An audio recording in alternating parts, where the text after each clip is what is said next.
antibacterial treatments. Antibiotic resistance is one of the most urgent health challenges of our time. It threatens to unravel a century of medical progress and leave us defenseless against infections that were previously easily treated. Investment in antibiotic development has continued to decline. Some small antibiotic companies went bankrupt in 2019 because of the limited profitability of the new antibiotics. Very few new antibiotics are in the pipeline. Most of them offer little benefit over existing treatments, and very few target the most critical resistant bacteria. To address this challenge, WHO and the European Investment Bank are working on a fund to invest in the development of new antibiotics for priority pathogens. WHO and EIB now are in discussions with potential investors and other stakeholders on this initiative. Sir, we will work together to strengthen primary health care and build resilient health systems. The COVID-19 crisis has illustrated that even the most sophisticated health systems have struggled to cope with the pandemic. WHO has grave concerns about the potential impact the virus could have as it starts to accelerate in countries with weaker health systems. With the EIB, we will therefore work urgently to invest in health infrastructure and health workers in 10 countries in Africa and the Middle East to start with. Fourth, EIB and WHO are exploring how the European Investment Bank could support the COVID-19 supply chain system to facilitate the distribution of diagnostics, personal protective equipment, and other medical supplies to countries that need them most. And fifth, we will work together to study market failures in other areas of public health to examine how innovative financing could help overcome investment barriers and increase access to life-saving products and services. The EIB has rich experience in innovative financing. I learned from my friend Werner Hoye today that the EIB were pioneers of the so-called green bonds 30 years ago to generate funds for climate and environmental projects, billions of dollars. We look forward to seeing how that type of innovative financing could deliver real results for global health when WHO is advocating health for all. As you know, we have been saying all roads should lead to universal health coverage. And it's not actually more important than now ever during COVID pandemics to say exactly the same. All roads should lead to universal health coverage, health for all. WHO is deeply grateful to the European Investment Bank for its support and collaboration.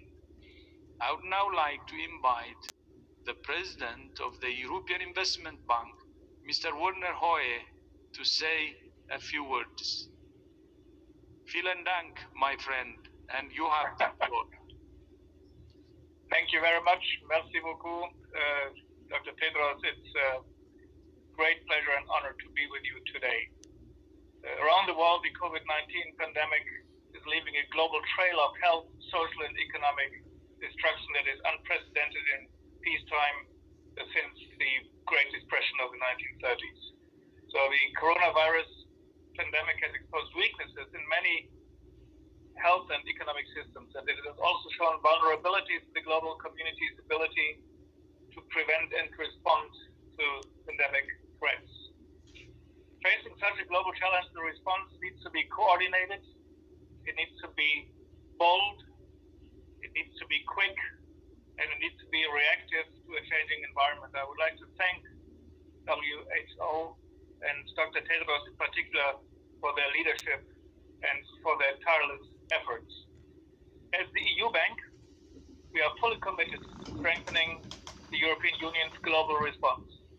And as the largest multilateral investment bank in the world by assets, we believe that we have a responsibility to act and can play an important role in the global response. Cooperation with WHO is formalized today with the signature of this agreement. But our teams have been working on the ground together and learning from each other, implementing health projects for some time now. Indeed, in recent years, the EU Bank has provided more than $2.3 billion annually for healthcare and life science investments across Europe and the world. Since the pandemic was declared, the European Investment Bank has transformed its support for health and business investment to help tackle new challenges. European heads of state and government have recently called on the EIB to support 200 billion of new financing for the European economy as part of the joint EU response. Outside the European Union, we have committed to provide 1/3 of the EU response, that is 5.2 billion for COVID-19 related health and business investment needs following discussions with partners across 100 countries.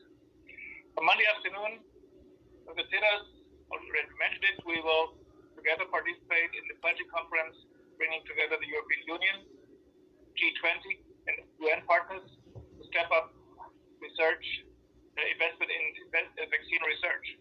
As part of the pledging conference, I will outline how the EIB is currently assessing more than 20 vaccine development, diagnostic and treatment projects which could provide up to 700 billion euros of new investment.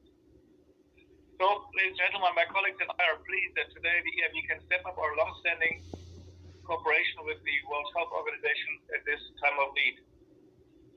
And it fits perfectly into our cooperation with the United Nations Organization in general and its sub-organizations. Our new partnership combines the WHO's unparalleled global health expertise and the EIB's financial strength and creativity. It will help deploy innovative financing solutions for high-impact health investment and successful life science research and development. And this is exactly the international coordination needed to handle global health challenges. It comes at a time of need, but we look at the longer term and at a wide spectrum of activities and projects. As confirmed by Dr. Tedros, this new agreement will allow the EIB and the WHO to support the up to 250 million euro EU malaria fund, where we cooperate so closely also with the European Union, represented by the Commission and the Bill and Melinda Gates Foundation. It will bring together public and private partners to develop and to deliver more active malaria treatment at a time when ongoing research efforts are threatened by COVID-19. The EU Bank has a successful track record of overcoming investment gaps across priority sectors. Market failures continue to prevent improvement of health globally. EIB addresses these failures by crowding in and mobilizing finance to projects responding to societal needs. I think this is the key issue. We need to mobilize also private sector financing in order to reach our objectives. When we, Dr. Tedros just referred to it, invented the green bonds 13 years ago as the first issue of green bonds, the bank was considered lunatic. Now this market is more than $900 billion heavy, and it's a big success. And in my talks with the Secretary General of the United Nations, I promised that we would explore these possibilities, which we have explored with green bonds, also for other sustainable development goals. Health and education being one of the key sectors there. Together with WHO, the EIB will not only accelerate investment in national public health systems, but also focus support of addressing antimicrobial resistance alongside malaria. It is essential that new investment successfully addresses the risk that current antimicrobial treatment will no longer be effective. We estimate that at least 1 billion euros is needed to provide medium-term solutions to antimicrobial resistance. Today's agreement will enable the EU Bank, the WHO, and new partners to accelerate work on the financing initiative, new one. This will support development of novel antimicrobials and address the investment gap. And we are seeing on a daily basis investment to strengthen resilience to pandemics and public health emergencies. And this is essential to save lives and protect economic activity. So we will be able to support vulnerable countries around the world which are facing huge pressures on limited health infrastructure and enable them to better tackle the impact of COVID-19. In the coming weeks, the EIB and WHO, alongside other UN partners, will strengthen public health preparedness by supporting new health investment, starting with 10 countries across Africa. Indeed, as part of Team Europe, we have committed to supporting 1.4 billion euros in new COVID-19 financing